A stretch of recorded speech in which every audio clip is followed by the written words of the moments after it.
बिस्मिल्लाहिर्रहमानिर्रहीम। अस्सलाम वालेकुम नाज़रीन, मैं हूं साकिब बशीर। बात करेंगे हम दो मौज़ूआत पे। एक तो साइफ़र केस में जो चालान जमा हुआ है, अब उस साइफ़र केस में फ़र्दर क्या प्रोसीडिंग्स होंगी, एक तो हम इस पे बात करेंगे। दूसरा मामला जिस पे आज जब सुबह मैंने ख़बर ये ब्रेक की तो इस हवाले से एक डिस्कशन जारी है सोशल मीडिया पे कि इमरान खान को कितनी सज़ा हो सकती है।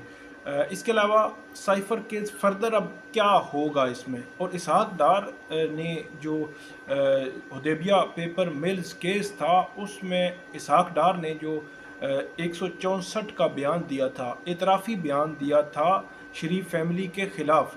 तो उसके बाद हुआ क्या था और उसका ताल्लुक इस केस में इमरान खान के केस के साथ किस तरह जो है वो जोड़ा जा रहा है। 164 का जो कानूनी तकाजा है उससे मुतल्लिक मैं बात कर रहा हूँ कि उससे कैसे जो है वो तल्लक जोड़ा जा रहा है। सबसे पहले हम बात करेंगे कि साइफ़र केस का जो चालान है वो FIA ने जमा करवाया है जुमरात के दिन ऑफिशियल सीक्रेट एक्ट की खुसूसी अदालत में। आज कल जुमा को क्योंकि 12 रबीउल अव्वल थी तो छुट्टी थी, और आज जो जज हैं अबुल हसनात मोहम्मद ज़ुल्करनैन खुसूसी अदालत के जज, वो आज छुट्टी पे थे।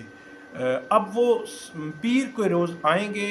पीर को अब इसका फेट वो फर्दर अब डिसाइड होगा कि वो अब जो पार्टीज़ हैं उनको किस तारीख के लिए नोटिस जारी करते हैं, क्योंकि बड़ा इम्पोर्टेंट है। अब फर्दर अब इस केस का ट्रायल आगे बढ़ना है, और इसमें पहले तो नोटिस जारी होंगे। पार्टीज़ अब इमरान खान और शाह महमूद कुरैशी ही हैं जो दोनों अडयाला जेल में हैं।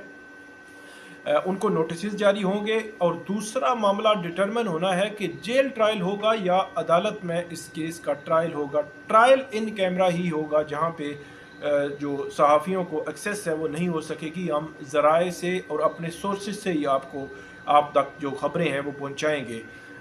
तो ये अब पीर के रोज़ जो जज हैं वो फर्दर अब इस हवाले से कोई ऑर्डर जारी कर सकते हैं कि अब इसको केस को कैसे आगे लेके चलना है और कब के लिए वो नोटिस जारी करती हैं। अगर नोटिस जारी होते हैं तो क्या इमरान खान को अगर अदालत में समाअत करनी है तो क्या इमरान खान को अदालत लाया जाएगा या जेल ट्रायल होगा।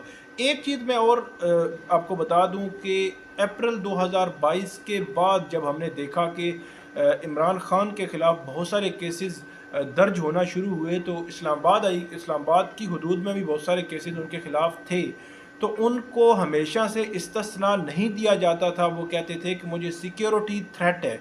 इसके बावजूद ना अदालतें उनको सिक्योर करती थी, मीन के उनको रिलैक्स करती थी या इस्तिस्ना देती थी, ना ही जो पुलिस है, इंतज़ामिया है, सिक्योरिटी इदारे हैं, वो भी कहते थे कि सिक्योरिटी के सारे इंतज़ामात मुकम्मल हैं, आप हर सूरत में कोर्ट आएँ।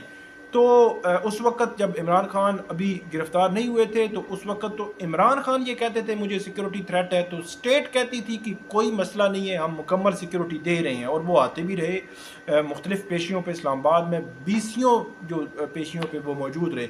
अब जब वो जेल में है, उनके कारकुनान भी नहीं है। हमने 9 मई के बाद देखा कि वो जब पेश होते थे तो चंद वकला होते थे, कारकुनान भी नहीं होते थे। तो अब जब कारकुनान भी नहीं है, वो हजूम भी नहीं होता, वो जलसा, वो एहतजाज, वो चीज़ें भी नहीं होती, तो इसके बावजूद कौन सा सिक्योरिटी थ्रेट है जिसकी वजह से उनको अदालत में नहीं लाया जा रहा और कहते हैं जी जेल में ट्रायल करना, या अटक जेल पहले लगाया था, बडियाला जेल लगाएंगे। तो ये वैसे समझ से बालातर है मामला कि क्यों उनको जेल में ट्रायल किया जा रहा है। उनको आप लाएं, वहाँ पे कौन से इतने लोग होते हैं, चंद वकला होंगे, सहाफ़ी होंगे, या सहाफ़ी भी आउट ऑफ कोर्ट होंगे। तो बहरहाल देखते हैं कि पीर के रोज़ इसमें क्या होता है। इमरान खान की सज़ा के हवाले से मैंने सुबह आपको बताया था अपनी वीडियो में कि 10 से 14 साल या जो सज़ाए मौत वाली जो सेक्शंस हैं उनमें सज़ा तब हो सकेगी इस केस में जब इमरान खान के ये साबित हो जाए कि उन्होंने जो फ़ौरन जो गैर मुल्की ताकतें हैं उनको, या तो उन्होंने इमरान खान के इस एक्ट से स्टेट ऑफ पाकिस्तान के ख़िलाफ़ कोई कार्रवाई की, कोई सोचा या कोई मतलब मंसूबा बनाया, या उनके किसी मंसूबे को इस एक्ट से जो है वो फ़ायदा हुआ, या इमरान खान का कनेक्शन जो है वो गैर मुल्की ताकतों से कि इस तनाजुर में कि साइफ़र के तनाजुर में उन्होंने किसी के साथ कोई चीज़ शेयर की हो।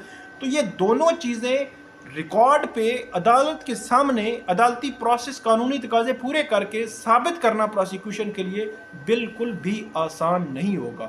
اگر وہ یہ ثابت نہ کر سکیں تو پھر تو 2 سال 3 سال کی سزا ہے، وہ تو سزا جو ہے وہ میں نے آپ کو ثبوت بتایا تھا کہ 2 سال کی سزا تو ٹرائل جج خود ہی اس کے مچلکے لے کر، مطلب اگر کسی بندے کو کسی بھی کیس میں 2 سال کی سزا ہو جاتی ہے تو وہیں پہ ٹرائل جج جو ہے وہ ان کو اس میں کر سکتا ہے، سزا جو ہے وہ اس معطل کر کے ان کو سزا معطل نہیں بلکہ ان کے مچلکے لے کے ان کو 1-2 دن دیتا ہے، وہ ہائی کورٹ میں جا کے کروا لیتے ہیں، اپنی ضمانت کروا لیتے ہیں۔ تو یہ جو معاملہ ہے اس طرح ہے۔ دوسرا اسحاق ڈار کے حوالے سے کہ 164 کی سٹیٹمنٹ جب ریکارڈ ہوتی ہے، ایک تو اپنی مرضی سے آپ مجسٹریٹ کے سامنے دیتے ہیں، پھر جو جس پارٹی کے خلاف ہو رہی ہوتی ہے اس کو اس کا جرا کا حق ہوتا ہے۔ تو یہاں تو پتہ ہی نہیں کہ کب اعظم خان کی جو لیڈ ان کے گواہ ہیں، وٹنس ہیں، ان کی کب سٹیٹمنٹ ہوئی، کیسے ہوئی اور اس میں کیا لکھا ہوا ہے۔ یہ تینوں سوالات کے جوابات ہی نہیں ہیں، اور کراس ایگزامن کا تو تصور ہی نہیں ہے۔ تو جب یہ قانونی تقاضے جب پورے ہونے تھے وہ اگر نہیں ہوئے تو اس کا ڈیفینیٹلی عمران خان کو فائدہ آگے چل کے ٹرائل میں ہو سکتا ہے۔ تو جو اسحاق ڈار تھا اس نے 2000 میں، اپریل 2000 میں اسی طرح کی سچویشن میں اسحاق ڈار کو بھی جو ہے وہ ان سے سختی سے بیان دلوایا گیا، جس طرح وہ کہتے بھی ہیں، اور وہ انہوں نے اسی طرح سٹیٹمنٹ ہوا اور اس کے بعد دے دیا۔ ازیبیہ پیپر ملز کا معاملہ آیا، جسٹس قاضی فائز عیسیٰ کے پاس آیا، جسٹس قاضی فائز عیسیٰ نے لکھا اس میں کہ یہ کیا جو ہے وہ 164 کے یہ تقاضے ہیں، وہ پورے ہوں گے تو تب معاملہ آگے بڑھے گا۔ تو اس میں تو وہ کنفرنٹ بھی نہیں کروایا گیا تھا، جرا بھی نہیں ہوئی تھی۔ تو یہ ساری چیزیں جب پوری نہ ہوں تو 164 کے بیان پہ سوالیہ نشان آ جاتا ہے۔ اسحاق ڈار کے کیس میں بھی یہی تھا اور اعظم خان کے کیس میں بھی یہی ہے۔ شیر افضل مروت کے کیس سے متعلق تھوڑی سی بات کریں گے کہ وہ جو شیر افضل مروت کے خلاف FIR کا جو اپارا میں درج ہو گئی ہے، اور ڈاکٹر عفنان جو ہے مشاہد اللہ خان مرحوم کے ان کے صاحبزادے ہیں، ان کے ساتھ جو ایکسپریس کے پروگرام میں جو کچھ ہوا وہ آپ نے دیکھا، اس کے تناظر میں یہ FIR ہوئی ہے۔ اب معاملہ یہ ہے کہ FIR جو شیر افضل مروت ہیں وہ کہہ رہے ہیں میں بھی کرواؤں گا۔ تو اگر وہ بھی کروائیں گے، یہ بھی کروائیں گے، تو پھر ہوگا کیا ہوگا؟ تو الٹیمیٹلی جو ہے وہ دیکھتے ہیں کہ اب کس کا پلڑا بھاری ہوتا ہے۔ ویسے تو پہلے تو یہ کہا جا رہا تھا جی انہوں نے شیر افضل مروت نے مارا ڈاکٹر عفنان کو پہلے، اور اس کے بعد ڈاکٹر عفنان نے پتہ نہیں کیا کیا درگت بنا دی اور پتہ نہیں کیا کیا کر دیا۔ مطلب یہ الفاظ نون لیگ کے سائڈ کے لوگ بھی کہہ رہے ہیں، اور جاوید چودھری نے بھی یہ کہا تھا۔ تو جب وہاں پہ معاملہ بیلنس ہو گیا تو اب FIR میں جانے کی ویسے ضرورت میرا خیال ہے نہیں تھی، لیکن بہرحال اب کیا ہوگا، ایک پولیٹیکلی دونوں طرف سے کوششیں ہوں گی، گرفتاری بھی ہو سکتا ہے کوشش کی جائے شیر افضل مروت کی، ساری چیزیں ہوں گی، لیکن آؤٹ کم جو ہے الٹیمیٹلی یہی ہے کہ عدم برداشت کا جو رویہ ہے اس کو بہرحال ختم ہونا چاہیے۔ جو برداشت ہمیں اپنے اندر پیدا کرنی چاہیے، پولیٹیکلی بھی آپ کے پوائنٹ آف ویو ڈیفرنٹ ہو سکتے ہیں، گالم گلوچ سے اجتناب کرنا چاہیے، برا بھلا کہنے سے اجتناب کرنا چاہیے، برداشت، آپ کا ویو مختلف ہے تو آپ اپنا ویو کھل کے بیان کریں، لیکن ٹھیک الفاظ میں، اور میرا مختلف ہے تو میں خود کھل کے بیان کروں۔ تو یہ تھی اپڈیٹس آج کی، امید ہے آپ کو پسند آئیں گی، آپ ہمیں فیڈ بیک ضرور دیجیے گا۔ اللہ حافظ۔